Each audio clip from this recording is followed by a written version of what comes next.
Grade 3 Humility. Today, I have a story to share with you all. The story is about the country mouse and the city mouse. Retold by Karen Jennings and Mark Pierce. Illustrated by Dennis Hackerman. Emma, a humble country mouse, beamed with pride at her vegetable garden. I must invite my cousin Henry from the city to join me for a grand harvest feast, she exclaimed. Emma sat down at her desk and wrote her cousin a letter. A week later, there was a knock at the door. "Hello, cousin," said Henry with a big smile. "Thanks ever so much for inviting me.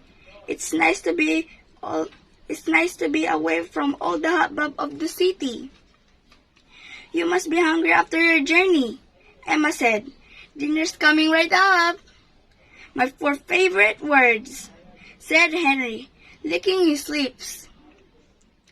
Emma set down large steaming bowls of freshly cooked vegetables on the table. The 2 mice cousins enjoyed a delicious meal. "Thank you, Emma," said Henry. "That was a splendid meal. Now what's for dessert?" "Dessert? Oh no!" Emma exclaimed. "I meant to pick a big basket of fresh berries. But then I started cooking and forgot all about dessert."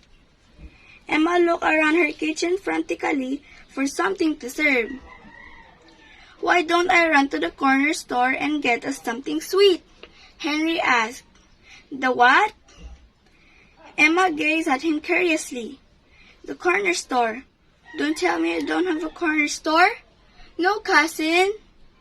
Emma giggled. "Here in the country, we grow all our food." "I couldn't do that. The only thing I will grow is hungry," said Henry. "I should have brought something from the city," said Henry. "We have the most wonderful dessert you ever tasted." Henry jumped up. "I know. Why don't you come with me to the city for dessert?" "Really?" Emma asked. "Really," Henry replied. When the 2 travelers reached the city, Emma looked around at all the amazing sights. The buildings were so tall, they blocked the sky from view. Cars and trucks raced about blaring their horn.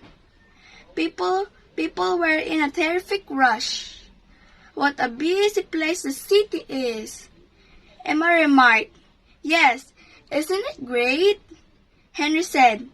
"Hang on. We'll be at my townhouse soon." "This is my home, cousin," Henry said. "Oh, Henry, it's glorious," Emma said, looking at his stately building. "And that is where we get our dessert," Henry said. "It's called Sweet Treats. No one is there now because it is so late.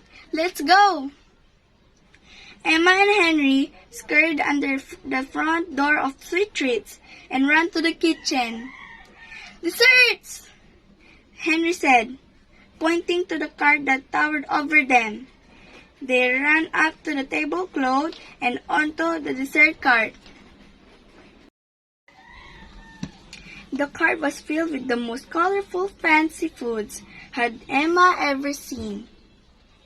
There were layer cakes, cupcakes, chocolate eclairs, cheesecakes, and pies of all kinds. "There!" Henry declared. "That was worth the climb, wasn't it?" Emma nodded. She was dizzy with delight. The 2 mice sat down and began nibbling away. Suddenly, they heard a loud meow. "That's the cook's cat, Pierre. We'd better run before he catches us in here," said Henry. They scrambled to the floor, but there was Pierre waiting for them. "We have to make a run for it," yelled Henry. As Emma and Henry tried to dash out, Pierre's paw landed on Emma's tail. She was trapped! "Help!" cried Emma. Henry grabbed the cat's whisker. Pierre yelled. He lifted his paw to swipe at Henry, and Emma was free. Henry let go of Pierre's whisker, and the two mice slid under the back door into the yard.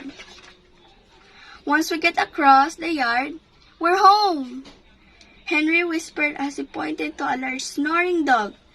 That's Rufus. He doesn't like mice. Slowly, they tiptoed past Rufus. But Rufus opened his eyes and growled at Emma and Henry.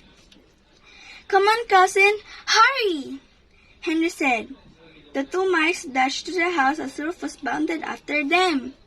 Safe inside, Henry smiled and said, So wasn't that the most heavenly dessert you ever tasted? Yes, cousin, but was it worth all that danger?